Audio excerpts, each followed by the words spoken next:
मंदिर समस्या बेले स्पेसिफिकली जदि किसी कहले मु तार उत्तरटा दियंती। मुख्यतः मोर मतरे तीनोटी समस्या रही जोटा कि आम सरकार को जनईचु। गोटे है विगत सरकार किसी अनुदान देते 5T माध्यम जोटा कि मंदिर परिसर को आ प्रांगण को बागेवाई से दिगरे जो कॉन्ट्रैक्टर काम करते से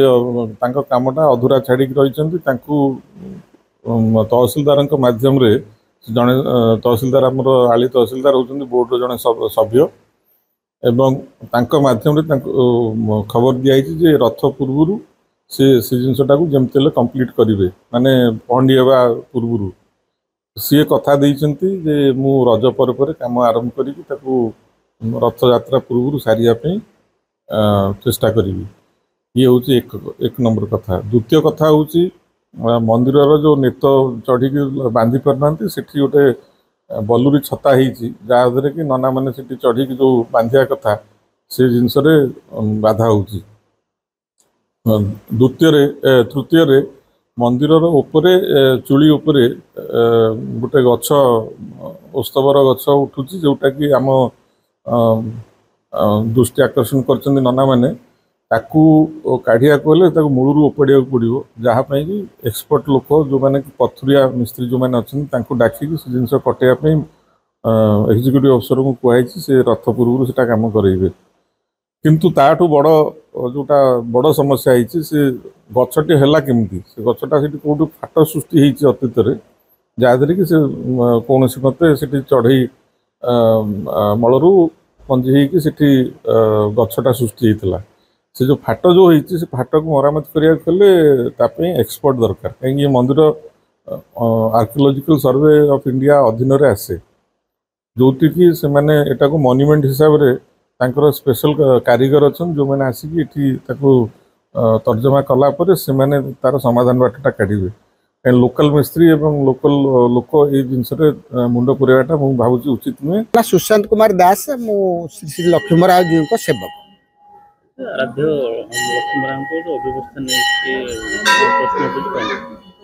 आपण मैंने जानी समस्ते आली अंचल खाली नुहे सारा केन्द्रापड़ा जिलार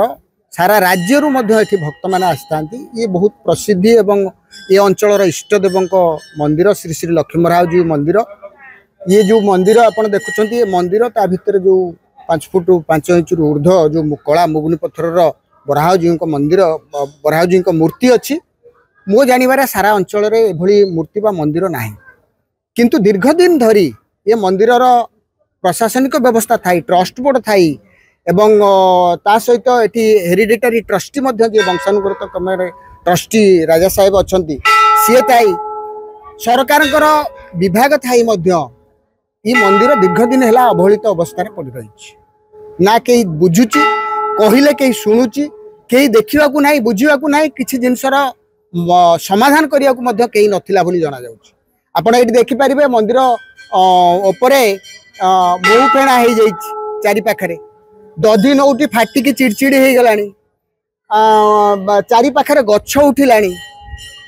तो सेठी वर्तमान गत 4 ରୁ 6 मास है कहीं मंदिर रे बाना लगे सेवाकारी जाई पाउना भय करुचंती मोह फेणा को देखी भय करुचंती सेठी जो फाटिबा अवस्था है कि पानी जो भाया भाव में गलानी मंदिर भितर तेणु कौ मुहूर्त में भांग कौन हम कि आशा आशंका भितर गति कर बाद भितर जो भी लाइट पंखाटे दिखाई भक्तों सेवायत मैंने जो मैंने कौन पंखाटे खराब है कि लाइट लिबी फ्यूज हो लगेवाई कहीं ना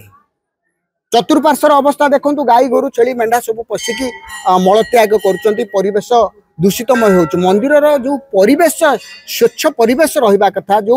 भक्तिपूत अवस्था रहा कथा तार व्यवस्था किसी ना शौचालय अच्छी ना गोटे शुद्ध पानीय जल पीबार व्यवस्था अच्छी किसी भी व्यवस्था ये ना ता बाद आप देखो ये गोटे कम करने ना खोलिकी फोपाड़ी दे जाइए पत्थर गदा गदा होती जोटि सब बेले पिला माने परिवार धरिकी जिते